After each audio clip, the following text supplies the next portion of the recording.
स्वागत है आप सबका हमारे और आप सबके प्यारे से YouTube channel Hind conceptual academy में। दोस्तों, आप सबको आज इस वीडियो में मैं पढ़ाने जा रहा हूं ऑर्गेनिक केमिस्ट्री यानी कि कार्बनिक रसायन।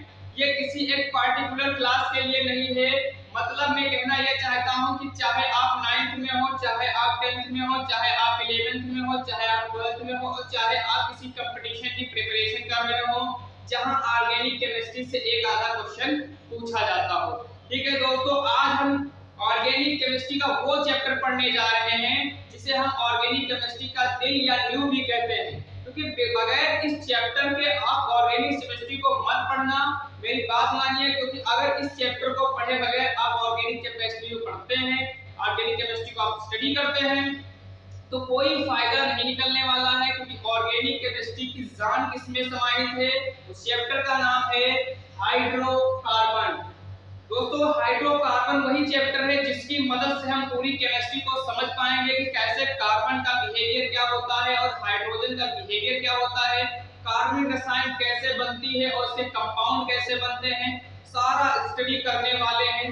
बट आज के वीडियो में हम सबसे पहले स्टडी करने वाले हैं हाइड्रोकार्बन के बारे में। दोस्तों, आपको ये वीडियो बहुत अच्छे से देखना चाहिए, क्योंकि इस वीडियो को अगर आप अच्छे से समझ जाएंगे तो मैं 100% आपसे प्रॉमिस करता हूँ आने वाले सभी ऑर्गेनिक केमिस्ट्री के वीडियो आपके दिमाग में बिल्कुल सेट हो जाएंगे और आप लाइफ टाइम तक ऑर्गेनिक केमिस्ट्री कभी नहीं भूलने वाले। क्योंकि हाइड्रोकार्बन इसकी न्यू है, जान है, तो आपको हाइड्रोकार्बन चैप्टर बहुत अच्छे से समझना होगा। बिना संघर्ष न तकलीफ तो क्या खाक मजा है जीने में, और बड़े बड़े तूफान थम जाते हैं जब आग लगी हो सीने में। और एक बात और कहूंगा कि मुबारक हो सीढ़ियां उन्हें जिन्हें छत तक जाना है। मुबारक हो सीढ़ियां उन्हें जिन्हें छत तक जाना है। मेरी मंजिल तो आसमां है, मेरी मंजिल तो आसमां है, रास्ता मुझे खुद बनाना है। चलिए शुरू करते हैं वीडियो को। और वीडियो में सबसे पहले जानते हैं कि ऑर्गेनिक केमिस्ट्री कहां से आई, कैसे आई, कौन लाया और कब लाया। देखिए, ऑर्गेनिक केमिस्ट्री पहले नहीं थी। मतलब अगर मैं बात करूं आज से 250 साल या 300 साल पूर्व पीछे जाऊं और वहां बात करूं कि ऑर्गेनिक केमिस्ट्री का कोई अस्तित्व था क्या, जो आज कंपाउंड हम ऑर्गेनिक कंपाउंड देख रहे हैं, कार्बनिक कंपाउंड जो कार्बनिक यौगिक देख रहे हैं, क्या ये पहले भी अवेलेबल थे, ये पहले भी पाए जाते थे? ये ऐसा तब ये नहीं पाए जाते थे, क्योंकि इनसे पहले वैज्ञानिकों ने ऑर्गेनिक कंपाउंड का कोई भी अस्तित्व नहीं बता पाए थे, कोई खोज नहीं हुई थी जिसके तहत, जिसके अंतर्गत एक वैज्ञानिक थे बर्जीलियस, एक वैज्ञानिक थे बर्जीलियस। मैं आपको समझाने वाला हूं कि ऑर्गेनिक केमिस्ट्री कहां से आई, पहले इसके बारे में आप अच्छे से जान लीजिए। एक वैज्ञानिक थे बर्जीलियस, नाम था बर्जीलियस ने इस वैज्ञानिक ने बताया था, इसने एक थ्योरी दी थी और इसकी थ्योरी का नाम था vital force theory. Vital force theory कब दी थी इसने यह थ्योरी दी थी 1809 ईस्वी में, यानी 1809 में इसने यह थ्योरी दी थी। 1809 ईस्वी में इसको हम हिंदी में क्या कहते हैं, तो इसे हिंदी में कहते हैं जैव शक्ति सिद्धांत। इसी थ्योरी को हिंदी में कहते हैं जैव शक्ति सिद्धांत, इंग्लिश में कहते हैं वाइटल फोर्स थ्योरी, जो कि किसने दी थी? बर्जीलियस ने दी थी। कब दी थी? 1809 ईस्वी में दी थी, यानी लगभग आज से 231 साल पहले यह थ्योरी दी गई थी। Vital force theory, vital force theory यानी जैव शक्ति सिद्धांत में इसने क्या बताया? इसने कहा था, यानी बर्जीलियस नामक वैज्ञानिक ने ये बात कही कि ऑर्गेनिक कंपाउंड केवल लिविंग सेल्स में होते हैं। इसने क्या कहा कि ऑर्गेनिक कंपाउंड जो होते हैं, जो ऑर्गेनिक कंपाउंड यानी कार्बनिक यौगिक जो होते हैं, कार्बनिक यौगिक जो होते हैं वो केवल कार्बनिक यौगिक जो होते हैं, ऑर्गेनिक कंपाउंड का मतलब है कार्बनिक यौगिक जो होते हैं, कार्बनिक यौगिक केवल जीवित कोशिकाओं में पाए जाते हैं, जीवित कोशिकाओं में पाए जाते हैं। ये बात बहुत अच्छे से नोट करिएगा, जीवित कोशिकाओं में पाए जाते हैं। इन्हें प्रयोगशाला में नहीं जलाया जा सकता, इन्हें प्रयोगशाला में नहीं बनाया जा सकता। सकता। दोस्तों ये बात बिल्कुल दिमाग में फीड कर लीजिए, क्योंकि ये वाली बात बहुत इंपॉर्टेंट है, नहीं बनाया जा सकता है। ये वाला पॉइंट आप बिल्कुल ध्यान से लिख लीजिए कि जैव शक्ति सिद्धांत कब दिया गया? 1809 ईस्वी में। किसने दिया? बर्जीलियस नामक वैज्ञानिक ने दिया। और इस सिद्धांत में कहा क्या था उन्होंने कि ऑर्गेनिक कंपाउंड यानी कार्बनिक रसायन यौगिक जो होते हैं केवल जीवित कोशिकाओं में ही पाए जाते हैं, इन्हें प्रयोगशाला में नहीं बनाया जा सकता। दोस्तों इसका मतलब क्या है पहले ये समझते हैं। इन्होंने कहा कि जो हमारे कार्बनिक यौगिक है, जो भी कार्बनिक यौगिक है, ठीक है, कार्बनिक यौगिक जो भी है ये जीवित कोशिकाओं मतलब जीव जंतु पेड़ पौधे इनके अंदर नेचुरली पाए जाते हैं, मतलब ये ईश्वरीय देन है, हम इन्हें प्रयोगशाला में नहीं बना सकते। ये किसने कहा? बर्जीलियस ने कहा। और इन्होंने किसके अंतर्गत कहा? जैव शक्ति सिद्धांत के अंतर्गत कहा। इन्होंने जैव शक्ति सिद्धांत कब दिया? 1809 ईस्वी में इन्होंने कौन सा सिद्धांत दिया? जैव शक्ति सिद्धांत। लेकिन आगे चल के इनका सिद्धांत हो गया फेल, और सिद्धांत फेल हो गया तो सिद्धांत फेल होने की वजह से हम पढ़ रहे हैं आज ऑर्गेनिक केमिस्ट्री। मतलब इसका कहने का मतलब ये फेल कैसे हुआ अभी बता रहा हूँ। मतलब ऑर्गेनिक केमिस्ट्री पहले तो नहीं थी, 1809 ईस्वी में जब इन्होंने जैव शक्ति सिद्धांत वगैरह दिया था तब, और उससे पहले कोई अस्तित्व नहीं था ऑर्गेनिक केमिस्ट्री का। वो केवल नेचुरली ही बताया जाता था कि गॉड की देन से प्रेजेंट होता है, बट कहीं वो बनाया नहीं जा सकता। फिर हुआ क्या इनके साथ? इनकी बात झूठी हो गई।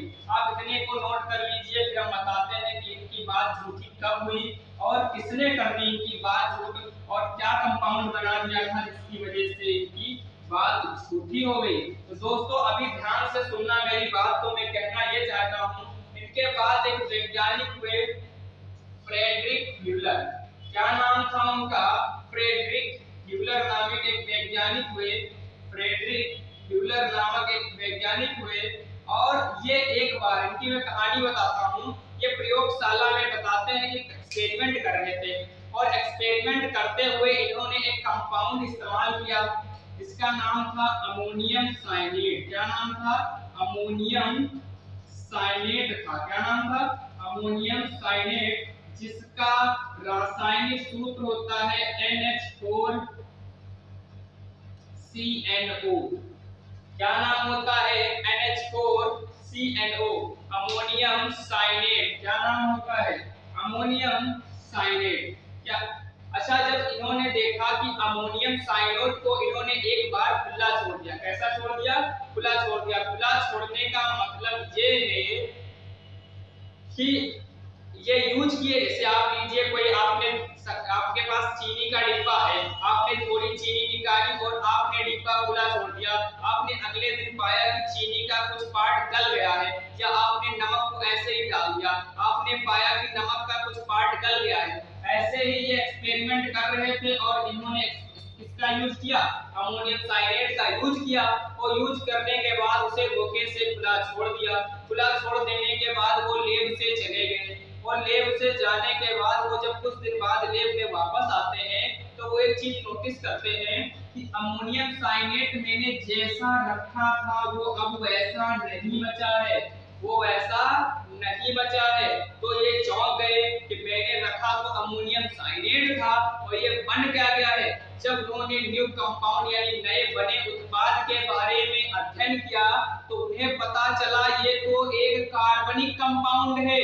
तो उनकी आंखें खुली की खुली रह गई, उन्हें यकीन नहीं हो रहा कि how it is possible, because यहाँ पर बर्जीलियस ने एक सिद्धांत दे रखा था, जैव शक्ति सिद्धांत, और कहा था कि ऑर्गेनिक कंपाउंड यानी कार्बनिक रसायन can not be produced in a laboratory, मतलब कार्बनिक यौगिक कभी भी लेबोरेटरी में बनाए नहीं जा सकते हैं, ये नेचुरली होते हैं। बट जब फ्रेडरिक म्यूलर ने पाया कि अमोनियम साइनेट को मैंने खुला छोड़ा और एक नया कंपाउंड बना, और जो कंपाउंड बना वो ऑर्गेनिक कंपाउंड है, उनको विश्वास नहीं हुआ।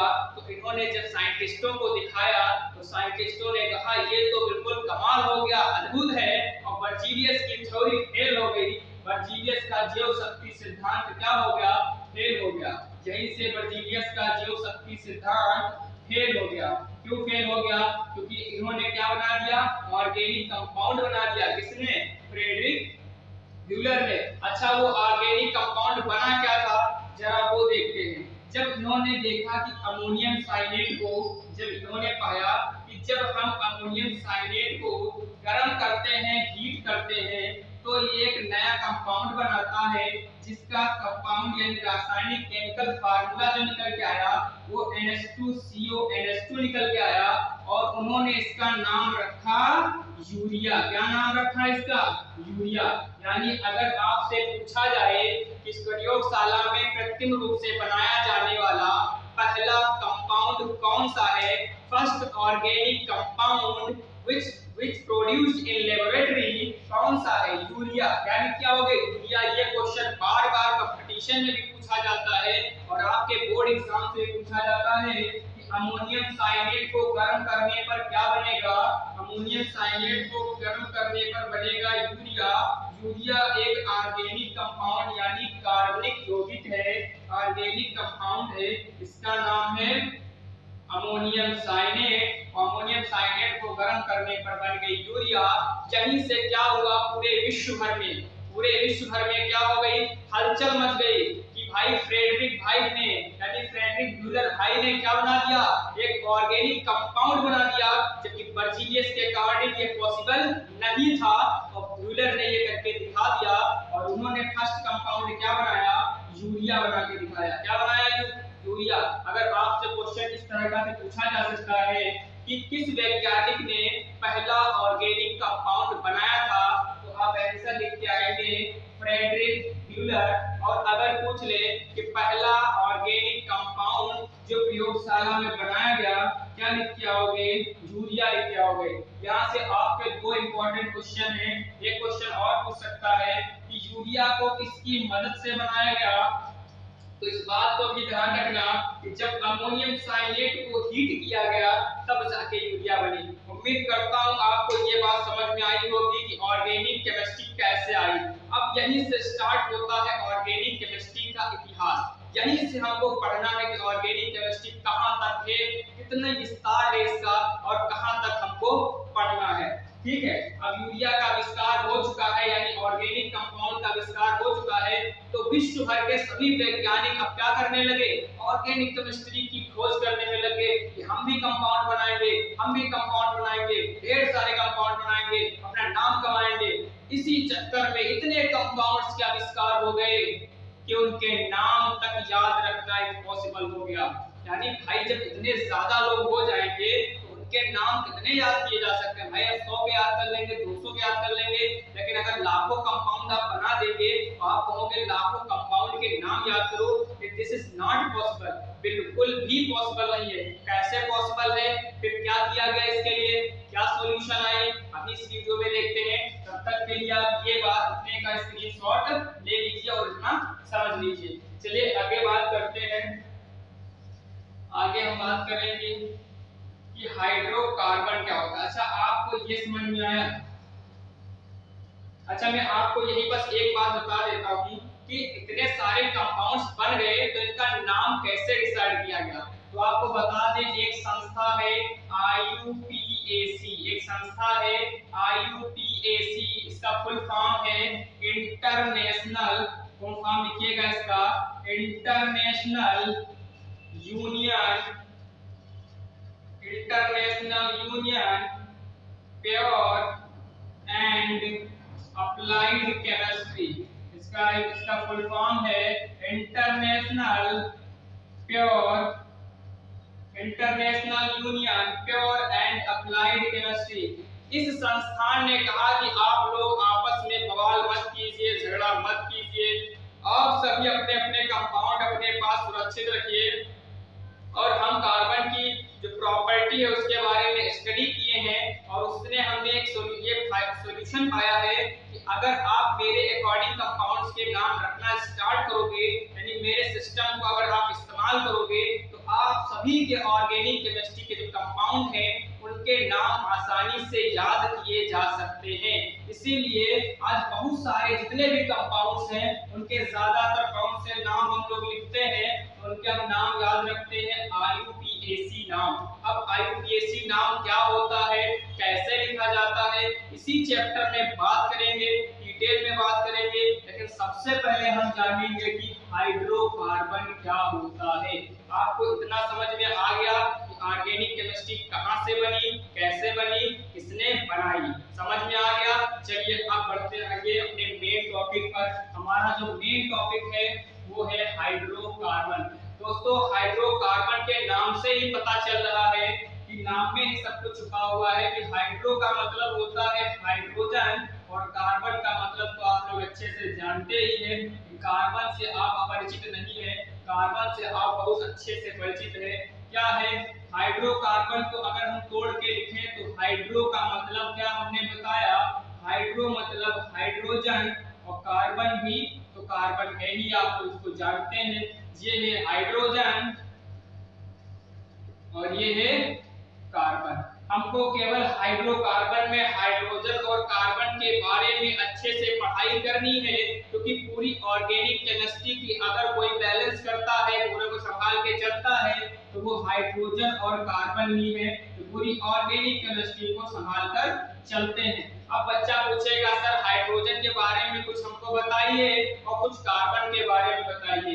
बच्चा हाइड्रोजन के बारे में भी आपको अच्छे से जानना पड़ेगा और कार्बन के बारे में भी आपको अच्छे से जानना पड़ेगा। ऐसा मैं क्यों बोल रहा हूँ, क्योंकि पूरी केमिस्ट्री के अगर पिता कहा जाए तो यही दो मिलकर पूरी केमिस्ट्री को बैलेंस करते हैं। तो दोस्तों सबसे पहले हम ये देखते हैं कि हाइड्रोजन है क्या। हाइड्रोजन है क्या दोस्तों, हाइड्रोजन भी अब तक ज्ञात 118 तत्वों में से एक तत्व है। हाइड्रोजन भी अब तक ज्ञात टोटल 118 तत्वों में से एक तत्व है। तो एक चीज लिख लीजिए कि हाइड्रोजन एक तत्व है, हाइड्रोजन एक तत्व है। अब तक क्या कितने तत्व ज्ञात किए जा चुके हैं, 118 तत्व ज्ञात किए जा चुके हैं। इसमें क्या हाइड्रोजन भी आपका एक क्या है, तत्व है। हाइड्रोजन क्या है, तत्व है। ठीक है, तो हाइड्रोजन अगर तत्व है तो इसके कुछ प्रॉपर्टीज होंगी, तो इसके गुण देख लो क्या क्या है। सबसे पहले आपका गुण इसके पता होने चाहिए। प्रॉपर्टी नंबर 1 इसकी ये होती है परमाणु क्रमांक, या सबसे पहले प्रतीक। सबसे पहले आपको इसका प्रतीक पता होना चाहिए। तो हाइड्रोजन का प्रतीक होता है कैपिटल H। हाइड्रोजन का प्रतीक होता है कैपिटल H, स्मॉल h मत बना देना। हाइड्रोजन का प्रतीक होता है कैपिटल H। अगर मैं इसके परमाणु क्रमांक की बात करें, अगर मैं इसके परमाणु क्रमांक की बात करूं तो इसका परमाणु क्रमांक होता है 1। इसका परमाणु क्रमांक कितना होता है, 1 होता है। परमाणु क्रमांक का मतलब ये होता है कि उसके नाभिक में कितने प्रोटॉन हैं और कितने न्यूट्रॉन हैं, उनका जो योग होता है, उसके नाभिक में कितने प्रोटॉन हैं, उसी को हम कहते हैं परमाणु क्रमांक। क्या कहते हैं, परमाणु क्रमांक कहते हैं। जब वैज्ञानिकों ने इसके परमाणु भार के स्टडी किया, अब वैज्ञानिकों ने जब इसके परमाणु भार के बारे में स्टडी किया तो उन्होंने एक आश्चर्यजनक रिजल्ट पाया। आप भी आश्चर्यचकित हो जाएंगे, क्योंकि वैज्ञानिक भी आश्चर्यचकित हो गए जब इसके परमाणु भार के बारे में स्टडी किया। उन्होंने जब देखा कि इसका जो परमाणु भार है, यानी इसका परमाणु भार, हाइड्रोजन का जो परमाणु भार है वो लगभग 1 ही निकल के आया, लगभग 1 ही निकल के आया। तो वैज्ञानिक आश्चर्यचकित हो गए कि किसी तत्व का परमाणु क्रमांक भी 1 है और इस हाइड्रोजन का परमाणु भार भी 1 है। इसका मतलब क्या हुआ, ये कहना क्या चाहता है, ये हमें बताना क्या चाहता है। तो बाद में पता चला ये इस कारण हुआ क्योंकि हाइड्रोजन के नाभिक में न्यूट्रॉन ही नहीं होता है। ये पॉइंट नोट करिएगा। हाइड्रोजन एक ऐसा तत्व है पूरी आवर्त सारणी में जिसके नाभिक में न्यूट्रॉन नहीं पाया जाता है। बिल्कुल फीड करते चलिए कि हाइड्रोजन का प्रतीक H होता है, हाइड्रोजन का परमाणु क्रमांक 1 होता है, हाइड्रोजन का परमाणु भार भी 1 ही होता है। परमाणु भार का मतलब है प्रोटॉन प्लस न्यूट्रॉन और परमाणु क्रमांक का मतलब मतलब है केवल प्रोटॉन, यानी नाभिक में जितने प्रोटॉन होते हैं किसी एटम के, वही उस एटम का होता है परमाणु क्रमांक या एटॉमिक नंबर। तो सबसे पहले हम इसका प्रतीक याद रखेंगे, परमाणु क्रमांक याद रखेंगे, परमाणु भार याद रखेंगे। थोड़ी इसके बारे में जानकारी आपको और होनी चाहिए, आप यहाँ तक नोट कर लीजिए, स्क्रीनशॉट ले लीजिए, दे दिए, चलिए बहुत अच्छी बात है, ले लिए अगर, ठीक है। अब मैं इसको यहाँ से हटा रहा हूँ, ठीक। तो इसका अगला गुण क्या हो सकता है? प्रॉपर्टी नंबर 1 प्रतीक था, प्रॉपर्टी नंबर 2 परमाणु क्रमांक था, प्रॉपर्टी नंबर 3 परमाणु भार था। तो चौथी प्रॉपर्टी लिखिएगा बच्चा कि इसकी संयोजकता कितनी होती है, इसकी संयोजकता। संयोजकता का मतलब क्या होता है, ये ध्यान से समझना। देखिए कि हर व्यक्ति की एक चाहत होती है कि वो स्थायी हो जाए, स्टेबल हो जाए। अच्छा व्यक्ति तभी स्थायी या स्टेबल हो पाएगा जब उसकी सारी इच्छाएं पूर्ण हो जाएंगी। वो हाइड्रोजन तभी स्थायी हो पाता है जब इसका सारा सेल, बाहरी सेल क्या हो, फुलफिल्ड हो। तो ये करता क्या है, इसके बाहरी सेल में केवल एक ही इलेक्ट्रॉन होता है, क्योंकि इसके पास एक ही प्रोटॉन होता है। और इसको कम से कम कितना इलेक्ट्रॉन बाहरी सेल में चाहिए, या तो 2 होना चाहिए या तो 8 होना चाहिए, क्योंकि 2 और 8 जो होती है स्टेबल एटम, ये स्टेबल स्टेट मानी जाती है। मतलब अगर किसी एटम के बाहरी कोश में या तो 2 इलेक्ट्रॉन हो या तो 8 इलेक्ट्रॉन हो, तो ऐसे एटम को हम स्थायी एटम का नाम देते हैं। अब बताइए ये क्या करेगा, हाइड्रोजन जो है, हाइड्रोजन के बाहरी कोश में केवल एक ही इलेक्ट्रॉन होता है और इसे एक इलेक्ट्रॉन चाहिए। इसे क्या चाहिए, एक इलेक्ट्रॉन चाहिए। तो इसे कोई इलेक्ट्रॉन देने वाला नहीं है, क्योंकि हाइड्रोजन सबसे वीक एलिमेंट है, ये सबसे कमजोर तत्व है। तो ये करता क्या है, ये दूसरे हाइड्रोजन के पास जाता है और कहता है भाई मेरे पास इलेक्ट्रॉन 1 है, तेरे पास भी इलेक्ट्रॉन 1 है, चल हम दोनों मिलकर साझा कर लेते हैं। अब दोनों मिलकर क्या कर लेते हैं, साझा कर लेते हैं। तो ये वाला हाइड्रोजन कहेगा मुझे आप इलेक्ट्रॉन अपना दे दीजिए, और ये वाला हाइड्रोजन कहेगा आप मुझे अपना इलेक्ट्रॉन दीजिए। तो इनके बीच एक बॉन्ड बन जाएगी, और जो बॉन्ड बनेगी, जितनी भी बॉन्ड बनेगी, उसी को हम बोल देंगे संयोजकता। अब बताइए कितनी कितनी इलेक्ट्रॉन का साझा हो रहा है, तो कहोगे सर एक इलेक्ट्रॉन का साझा हो रहा है। तो अगर एक इलेक्ट्रॉन का साझा हो रहा है तो इसकी संयोजकता याद रखना, हाइड्रोजन की संयोजकता 1 होती है। तो उम्मीद करता हूँ हाइड्रोजन के बारे में जो जानकारी दी है उसे अच्छे से आप लोग समझ पाए हैं। अब अगली जानकारी है कार्बन के बारे में। चलिए सबसे अब देखते हैं कार्बन के बारे में हमारे पास क्या जानकारी है। सबसे पहले अगली हेडिंग में डालिए कार्बन, अगला हेडिंग डालिए कार्बन। अब कार्बन के बारे में बहुत ध्यान से पढ़ने की जरूरत है, क्योंकि कार्बन भी उतना ही रोल रखता है जितना रोल हाइड्रोजन का होता है। तो अगर सेम रोल रखते हैं तो फिर करा क्या जाएगा, तो करा ये जाएगा कि यहाँ से कार्बन का अगर प्रतीक देखा जाए तो कार्बन का जो प्रतीक होता है वो C होता है। कार्बन का प्रतीक C होता है, और कार्बन का प्रतीक अगर C होता है तो इसका परमाणु क्रमांक क्या होता है, याद रखना। इसका परमाणु क्रमांक जो होता है, परमाणु क्रमांक, कार्बन का परमाणु क्रमांक जो होता है वो होता है 6। कितना होता है, 6 होता है। तो इसका परमाणु भार क्या होता है, तो इसका परमाणु भार जो है वो परमाणु क्रमांक का डबल यानी कितना होता है, 12 होता है। चौथा पूछोगे सर इसकी संयोजकता कितनी होती है, तो संयोजकता इसकी होती है 4। अब कहोगे सर कि इसकी संयोजकता 4 कैसे होती है, हाइड्रोजन में तो समझ में आ गया कि उसकी संयोजकता 1 होती है, इसकी भी समझा दो इसकी संयोजकता 4 कैसे होती है। तो दोस्तों ध्यान से देखना, इसका परमाणु क्रमांक 6 है। किसी भी एटम का परमाणु क्रमांक जो होता है वो बताता है कि उसके नाभिक के अंदर कितने प्रोटॉन हैं, और जिस एटम में जितने प्रोटॉन होते हैं उतने ही इलेक्ट्रॉन होते हैं। बस कंडीशन ये है कि एटम न्यूट्रल होना चाहिए, मतलब उस पर किसी प्रकार का आवेश ना हो। तो number of proton is equal to number of electron. Proton और इलेक्ट्रॉन आपस में बराबर होते हैं। तो मैं कह सकता हूं कि इसके अंदर प्रोटॉन भी 6 होंगे और इलेक्ट्रॉन भी 6 ही रहे होंगे। तो कहोगे बिल्कुल बात सही है कि इसके अंदर प्रोटॉन भी 6 होंगे और इलेक्ट्रॉन भी क्या होंगे, 6 ही रहे होंगे। अगर प्रोटॉन 6 होंगे, इलेक्ट्रॉन 6 होंगे तो आपको इलेक्ट्रॉनिक विन्यास लिखना आता होगा। इलेक्ट्रॉनिक विन्यास अगर मैं 6 इलेक्ट्रॉनों का लिखूं तो पहली क्लास में आप भरते हैं यानी पहली कक्षा में 2 इलेक्ट्रॉन भरते हैं, फिर अगली में भरने होते हैं 8, लेकिन आपके पास 8 इलेक्ट्रॉन नहीं 4 बचे हैं तो मजबूरी में आप भरोगे 4। अब बताओ, अब कार्बन कहेगा भाई अगर मेरे पास 4 इलेक्ट्रॉन और आ जाएं तो मैं स्थायी हो जाऊंगा, पर इसको 4 इलेक्ट्रॉन देगा कौन, मतलब इसको कोई देने वाला है नहीं। तो ये बेचारा परेशान होकर यहाँ बैठा हुआ है किनारे, नदी के किनारे, यहाँ पर नदी बह रही है और ये नदी के किनारे आकर चुपचाप बैठा हुआ है। फिर अचानक उधर से हाइड्रोजन भैया टहलते हुए आते हैं और टहलते टहलते आते हैं, यहाँ पास रुक जाते हैं और कहते हैं कार्बन भैया से कि आप उदास क्यों हैं। तो कार्बन भैया कहेंगे मैं उदास इसलिए हूँ क्योंकि मुझे बाहरी कोश में 8 इलेक्ट्रॉन चाहिए, लेकिन मुझे केवल 4 ही इलेक्ट्रॉन मेरे पास हैं, मैं क्या करूं, मुझे बहुत परेशानी हो रही है। तो हाइड्रोजन भैया कहेंगे जो परेशानी तुम्हारी है वही परेशानी हमारी है, तुम्हें टोटल 4 इलेक्ट्रॉन चाहिए, मुझे केवल 1 इलेक्ट्रॉन चाहिए।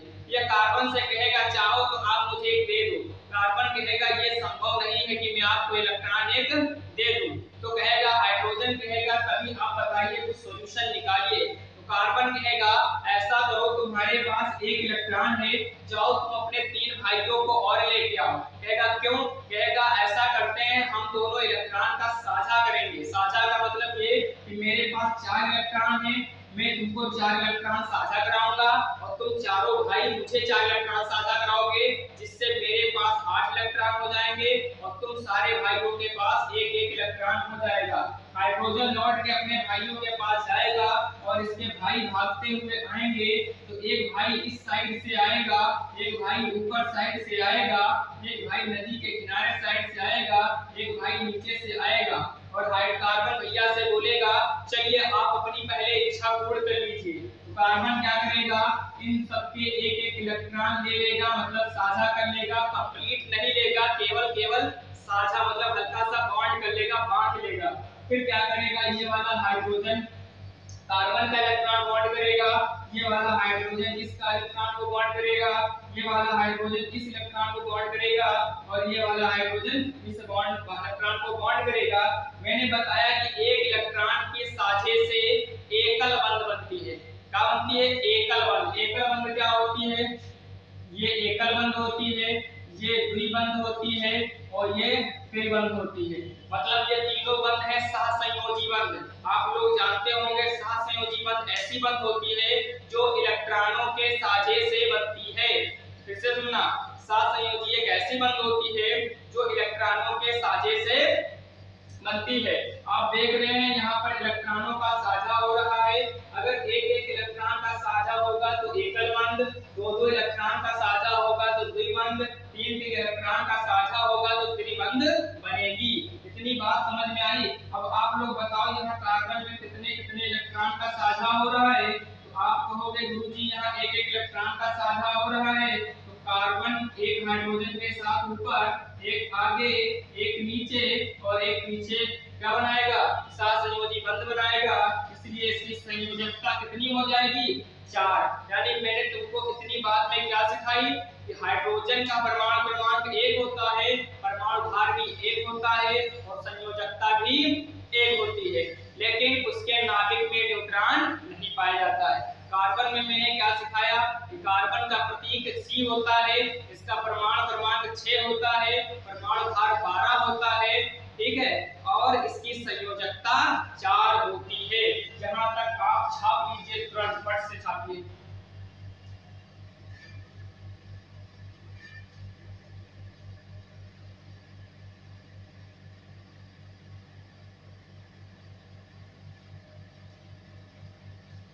चलिए वीडियो में आगे बात करते हैं। इतना आप नोट कर लिए हैं, आगे क्या देखिए, नोट्स बनाते रहिए। मेरे नोट्स अगर आप बनाएंगे तब आपको समझ में आएगा बहुत अच्छे से। बिल्कुल आप नोट करते रहिए। मैं 100% आपसे प्रॉमिस कर रहा हूं कि ऑर्गेनिक केमिस्ट्री आपके खोपड़ी में छेद करा दूंगा, मतलब आपकी खोपड़ी में ऐसा बैठा दूंगा कि जिंदगी में कभी वो बाहर जाने का नाम ना लेगी। बस मेरे साथ बने रहिए, ठीक है। वीडियो को लाइक कर लीजिए, चैनल को सब्सक्राइब कर लीजिए। ठीक है, बेल आइकन को दबा दीजिए ताकि मेरी आने वाली हर वीडियो का नोटिफिकेशन मिले सबसे पहले आपको, क्योंकि इस परिवार का आप लोग हिस्सा है, आप ही से हम है। ठीक है, आप लोगों का प्यार ही हमारा उत्साह बढ़ाता है, जिससे हम बहुत अच्छा पढ़ने की कोशिश करते हैं। चलिए, यहाँ तक समझ में आया कार्बन क्या, हाइड्रोजन क्या। अब देखते हैं कि हाइड्रोकार्बन के प्रकार। हाइड्रोकार्बन देखिए, हाइड्रोकार्बन के दो टाइप पहले पढ़ेंगे हम। पहले दो ही टाइप में ऑर्गन हाइड्रोकार्बन के कौन कौन से। पहला हाइड्रोकार्बन होता है एलिफेटिक। अब आप कहेंगे ये क्या होता है एलिफेटिक? तो एलिफेटिक को हिंदी में कहते हैं खुली श्रृंखला वाले। क्या कहते हैं? खुली श्रृंखला वाले। खुली श्रृंखला वाले आप समझ लेना, अभी समझ में आ जाएगा कि खुली श्रृंखला वाले क्या होते हैं। दूसरा होता है एलिसाइक्लिक। एलिसाइक्लिक मतलब बंद श्रृंखला वाले। इनको क्या कहते हैं? बंद श्रृंखला वाले। दोस्तों इतनी बात नोट करिएगा कि हाइड्रोकार्बन दो तरह का होता है, एक एलिफेटिक और एक एलिसाइक्लिक। एलिफेटिक को हम खुली श्रृंखला वाले और एलिसाइक्लिक को हम बंद श्रृंखला वाले कहते हैं। अब दोस्तों जो एलिफेटिक होते हैं ये भी दो तरह के होते हैं। ये भी कितने तरीके के होते हैं? दो तरीके के। कौन कौन से? एक होता है संतृप्त यानी सैचुरेटेड, एक होता है संतृप्त यानी सैचुरेटेड, और दूसरा होता है असंतृप्त। दूसरा क्या होता है? असंतृप्त यानी अनसैचुरेटेड। अनसैचुरेटेड और सैचुरेटेड क्या होता है अभी हम आपको आगे वीडियो में समझाने वाले हैं। तब तक के लिए आप समझ लीजिए कि हाइड्रोकार्बन दो प्रकार का, एक एलिफेटिक और एक एलिसाइक्लिक। एलिफेटिक मतलब खुली श्रृंखला वाले और बंद श्रृंखला वाले मतलब ओपन स्ट्रक्चर एंड कौन सा स्ट्रक्चर होगा इनके पास? इनके पास क्लोज स्ट्रक्चर होगा। अभी आपको सब समझ में आना है, बस आप इसका थोड़ा डायग्राम ऐसे ही बना लीजिए, आपको समझ में आ जाएगा। ठीक है, संतृप्त में कौन आएगा? संतृप्त में आते हैं आपके एल्केन। संतृप्त में कौन आते हैं? एल्केन आता है। सफेद जो आपका संतृप्त हाइड्रोकार्बन होता है इसका एग्जांपल क्या होते हैं? इसके एग्जांपल एल्केन है। और असंतृप्त हाइड्रोकार्बन में कौन कौन आता है? इसमें आपका एल्कीन आता है और आपका एल्काइन आता है। ये बात नोट करिएगा कि संतृप्त हाइड्रोकार्बन में केवल एल्केन है और असंतृप्त हाइड्रोकार्बन में एल्कीन और एल्काइन आता है। सिमिलरली अगर यहाँ बात करें कि एलिसाइक्लिक कितने टाइप के होते हैं, तो एलिसाइक्लिक होते हैं तीन टाइप के। कंफ्यूजन कोई नहीं होना चाहिए, हाइड्रोकार्बन दो तरह के, खुली श्रृंखला, बंद श्रृंखला। खुली श्रृंखला दो प्रकार के हो सकते हैं, संतृप्त, असंतृप्त। संतृप्त में एल्केन आएगा और असंतृप्त में एल्कीन और एल्काइन आएगा। ठीक है, बंद श्रृंखला वाले क्या होते हैं? बंद श्रृंखला वाले तीन टाइप के हो सकते हैं, ज्यादातर आपको दो भी लिखे मिल सकते हैं। एक होता है एरोमेटिक, एक होता है नॉन एरोमेटिक और एक होता है एंटी एरोमेटिक। एक होता है एरोमेटिक, एक होता है नॉन एरोमेटिक और एक होता है एंटी एरोमेटिक। अच्छा, ये क्या होता है इस पे अभी हम चर्चा ना करके अगर आगे चर्चा करें इसके ऊपर तो ज्यादा समझ में आएगा, क्योंकि हमारा अगर हम सीक्वेंस से चीजें पढ़ते चलेंगे तो अच्छा समझ में आएगा। पहले हम इसको साइड में रखते हैं और हम सबसे पहले पढ़ने वाले हैं संतृप्त हाइड्रोकार्बन। क्या पढ़ने वाले हैं? संतृप्त हाइड्रोकार्बन। और संतृप्त हाइड्रोकार्बन में क्या पढ़ेंगे? एल्केन। इतने का आप स्क्रीनशॉट ले लीजिए, फट से ले लिया। चलिए, बहुत अच्छी बात है, आप लोग बहुत स्मार्ट स्टूडेंट हैं। तो अगर स्मार्ट हैं तो वीडियो को लाइक कर लीजिए, शेयर कर लीजिए, चैनल को सब्सक्राइब कर लीजिए। और दोस्तों सबसे बड़ी रिक्वेस्ट ये है कि दोस्तों के साथ शेयर करिए और साथ में नोट्स जरूर बनाइए, क्योंकि नोट्स बनाने से आपका नॉलेज बरकरार रहता है। जब आप एक बार देखेंगे आपको सब याद आ जाएगा। तो सबसे पहले कौन सा हाइड्रोकार्बन पढ़ेंगे? सबसे पहले पढ़ेंगे संतृप्त हाइड्रोकार्बन, यानी इसे क्या भी इंग्लिश में क्या कहते हैं? सैचुरेटेड। क्या कहते हैं? Saturated hydrocarbon. सैचुरेटेड हाइड्रोकार्बन कहते हैं। अगर सैचुरेटेड हाइड्रोकार्बन है इसका मतलब क्या होता है? सैचुरेटेड का मतलब है कि अब ये कंप्लीटली इसकी इच्छा पूरी हो गई है, ये किसी से अब रिएक्शन करना पसंद नहीं कर रहा है। जैसे आप जानते हैं कि जब कोई चीज बिल्कुल सैचुरेटेड हो जाती है तो उसके अंदर बहुत मजबूती आ जाती है। क्या आ जाती है? मजबूती। तो आप कह सकते हो कि जो संतृप्त हाइड्रोकार्बन होते हैं ये बहुत मजबूत होते हैं, बहुत मजबूत होते हैं, क्योंकि इनकी सारी इच्छाएं पूर्ण हो चुकी हैं, ये बिल्कुल शांति से बंधे हुए हैं, कोई इनको डिस्टर्ब नहीं कर सकता, क्योंकि ये कंप्लीटली क्या है? सैचुरेटेड है। समझ में आया? संतृप्त का मतलब ऐसे यौगिक जो किसी अन्य यौगिक के साथ जुड़ना पसंद ना करें। ठीक है, कैसे पहचान करोगे सैचुरेटेड कंपाउंड? तो इनका एक ही एग्जांपल है, वो भी कौन सा? एल्केन। तो लगा लीजिए हेडिंग एल्केन। एल्केन जो है किसका एग्जांपल है? संतृप्त हाइड्रोकार्बन का। क्या होता है एल्केन? एल्केन एक हाइड्रोकार्बन है, तो इसमें थोड़ा लिखेंगे एल्केन एक, थोड़ा लिखिएगा, एल्केन एक संतृप्त हाइड्रोकार्बन है। एल्केन एक संतृप्त हाइड्रोकार्बन है। एल्केन एक संतृप्त हाइड्रोकार्बन है जिसमें जिसमें कार्बन कार्बन के बीच जिसमें कार्बन कार्बन के बीच एकल बंध पाई जाती है। एकल बंध पाई जाती है। कार्बन कार्बन के बीच एकल बंध पाई जाती है। इसका सामान्य सूत्र, ये बात लिखिएगा, इसका सामान्य सूत्र अनुसंधान में क्या चीज है? CN। इसका सामान्य सूत्र CN। CN सफिक्स में CN जो है सफिक्स में है, सफिक्स का मतलब है C के यहाँ नीचे CnH2n प्लस 2 होता है। क्या होता है? CnH2n+2 होता है।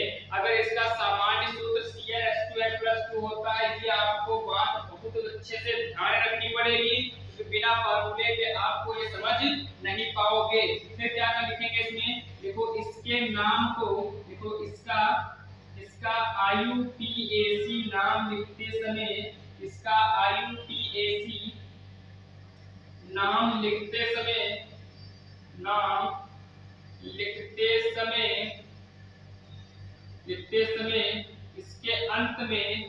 इसके अंत में क्या जोड़ देते हैं? लिखिएगा एन जोड़ देते हैं। क्या जोड़ देते हैं? एन जोड़ देते हैं। एन जोड़ देते हैं। ये बात बहुत इंपॉर्टेंट है, इसे आप ध्यान रखना। बात क्या है? बात ये कही गई है कि एल्केन एक संतृप्त हाइड्रोकार्बन है जिसमें कार्बन कार्बन के बीच, मतलब कार्बन और कार्बन के बीच कौन सी बॉन्ड? Single bond. अगर कार्बन कार्बन के बीच, सभी कार्बन के बीच सिंगल बॉन्ड है, तो वो कौन सा हाइड्रोकार्बन है? संतृप्त हाइड्रोकार्बन। बस शर्त ये है कि वो ओपन श्रृंखला वाला होना चाहिए। पहली बात ये भी है, बाकी नहीं भी ओपन श्रृंखला वाला है तब भी वो संतृप्त होगा।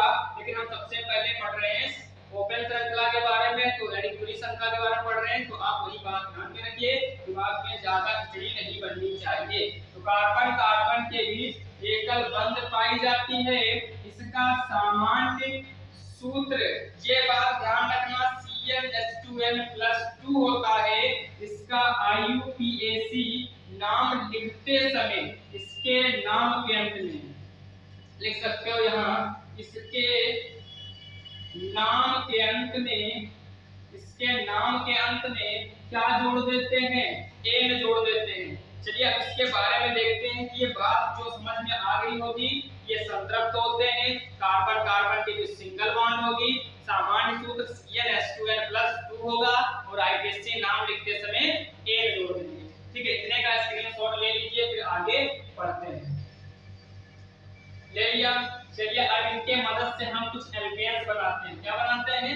एल्केन बनाते हैं। लेकिन एल्केन बनाने से पहले आपको एक टेबल याद करनी पड़ेगी, आपको याद करना ही पड़ेगा। वो टेबल आपको लिख लीजिए, टेबल लिख दीजिए, टेबल यहाँ साइड में बना लीजिए। याद रखना, अगर कार्बन की संख्या 1 है, अगर कार्बन की संख्या 1 है तो इसे हम मेथ कहेंगे। इसे हम क्या कहेंगे? मेथ कहेंगे। अगर कार्बन की संख्या 2 है तो इसे हम एथ कहेंगे। ठीक है, ये बात पता होनी चाहिए। अगर कार्बन की संख्या 3 है तो तो इसे हम प्रूफ कहेंगे। क्या कहेंगे? प्रूफ कहेंगे। अगर कार्बन की संख्या 4 है तो इसे हम ब्यूट कहेंगे। ठीक है, क्या कहेंगे? ब्यूट कहेंगे। नोट करिए बिल्कुल ध्यान से। अगर कार्बन की संख्या 5 हो जाती है तब आप इसे क्या कहेंगे? तब आप इसे पेंट कहेंगे। और अगर कार्बन की संख्या 6 हो जाती है तब आप इसे क्या कहेंगे? एक्स कहेंगे। चलिए अगली टेबल हम यहाँ पास बना रहे हैं, तब आप इसको एक्स कहेंगे। चलिए अगली टेबल में हम क्या लिखते हैं? अगली टेबल में लिखते हैं C7। C7 अगर 7 कार्बन हो गए हैं तो इसका नाम क्या हो जाएगा? तो 7 कार्बन होने पर इसका नाम लिखोगे हेप्ट। क्या लिखवाओगे? हेप्ट लिखोगे। अगर 8 हो जाते हैं तो क्या लिखोगे? ऑक्ट लिखोगे। क्या लिखोगे? ऑक्ट लिखोगे। अगर यही संख्या बढ़कर 9 हो जाए तो क्या लिखोगे? नॉन लिखोगे। और यही संख्या बढ़ के अगर 10 हो जाए तो क्या लिखोगे? 10 लिखोगे। सामान्यतः आपको 10 आने चाहिए, इससे ज्यादा बड़ा आपको कंपाउंड देखने को नहीं मिलेगा। इसका स्क्रीनशॉट ले लीजिए और आपको याद करना पड़ेगा कि कैसे बनता है। जल्दी स्क्रीनशॉट ले लीजिए, फट से ले लिए। चलिए बहुत बढ़िया। अगर स्क्रीनशॉट ले लिए हैं तो चलिए हम देखते हैं प्रिपरेशन ऑफ मीथेन। क्या देखते हैं? Preparation of methane. कि मीथेन को हम कैसे, मीथेन के सूत्र कैसे बनाएंगे। तो सबसे पहले हेडिंग डाल दो, लिखो एल्केन के, हेडिंग में डालो एल्केन के यौगिकों का निर्माण या एल्केन के यौगिकों के रासायनिक सूत्र का निर्माण। रासायनिक सूत्र का निर्माण मतलब हम एल्केन के जो यौगिक हैं उनके रासायनिक सूत्र का निर्माण कैसे कर पाएंगे वो हम देखने वाले हैं। जल्दी से फट से आप हेडिंग लगा लीजिए।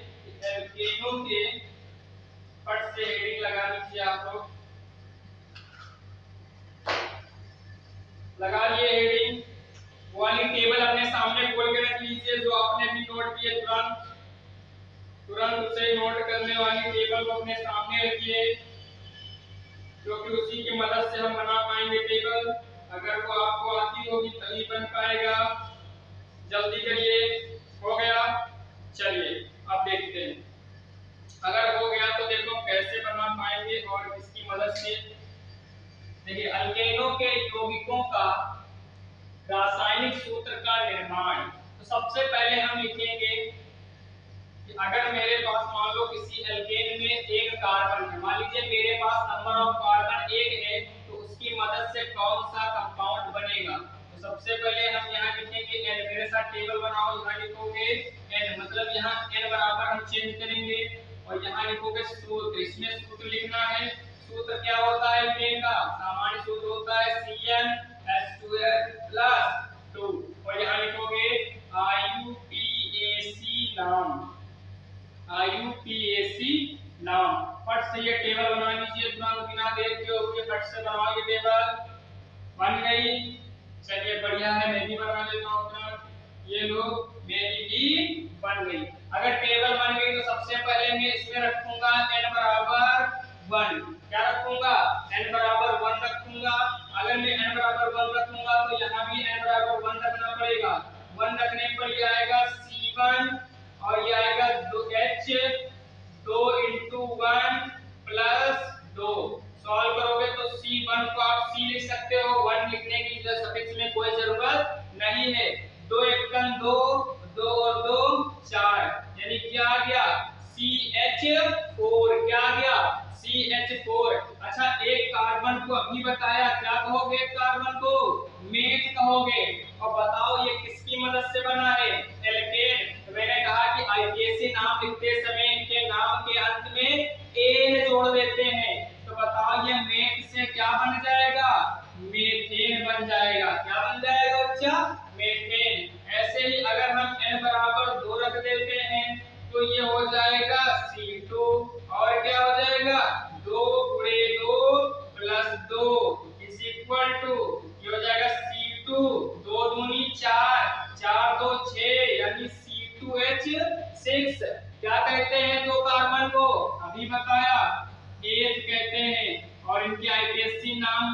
लिए क्या जोड़ देते हैं इनके अंत में?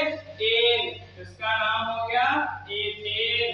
ऐसे ही अगर n बराबर 3 रखा जाए तो ये बनेगा C3H2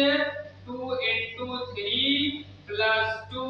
सॉल्व करोगे तो आएगा C3, 2 3 6, 6 2 8, यानी C3H8। अच्छा, 3 कार्बन को अभी बताया क्या कहते हो? प्रोप, और इनके नाम में लग जाएगा एन, तो इसका नाम हो गया प्रोपेन। अगर मैं n बराबर 4 रख दूं तो n बराबर 4 रखोगे तो ये हो जाएगा C4, और ये हो जाएगा 2 × 4 + 2। हल करोगे ये आएगा C4, 2 चौके 8 और 2 10, यानी C4H10 हो जाएगा। और C4 को कहते हैं ब्यूट, और इसमें जोड़ दिया N, तो इसका नाम हो गया ब्यूटेन। अब अगर हम n बराबर 5 रखेंगे बच्चा तो ये हो जाएगा C5H, 2 × 5 + 2 बराबर C5, 5 दूनी 10 और 2 12, यानी C5H12, और इसको हम कहते हैं प्यार से पेंट, और इसमें जोड़ दो N, तो ये हो गया पेंटेन। दोस्तों आगे के लिए आपके लिए है, अब आप n बराबर 6 रख दीजिए तो हेक्सेन आएगा, n बराबर 7 रख दीजिए हेप्टेन आएगा, n बराबर 8 रख दीजिए ऑक्टेन आएगा, n बराबर 9 रख दीजिए नॉनेन आएगा, n बराबर 10 रख दीजिए डेकेन आएगा। आगे का काम आप खुद करेंगे। उम्मीद करूंगा आपको ये समझ में आया है। अगर समझ में आया है तो इसमें का स्क्रीनशॉट ले लीजिए। अब क्या करना है? अब लिखिए संरचना सूत्र। संरचना सूत्र किसके? एल्केन्स के। जो हम बना के लाए हैं इनके कौन से सूत्र लिखेंगे? संरचना सूत्र, क्योंकि ये अणु सूत्र है। ये जो निकल के आया है ये अणु सूत्र है। अब इनको हम ओपन करके लिखेंगे, मतलब इनके हाथ पैर खोल के लिखेंगे, तो उसे हम कहेंगे संरचना सूत्र। क्या कहेंगे? संरचना सूत्र कहेंगे। दोस्तों ये वीडियो हर क्लास के लिए है, चाहे आप 9th में हो, चाहे 10th में हो, चाहे 11th में हो, चाहे 12th में हो, और चाहे कोई आप कंपटीशन की तैयारी कर रहे हो।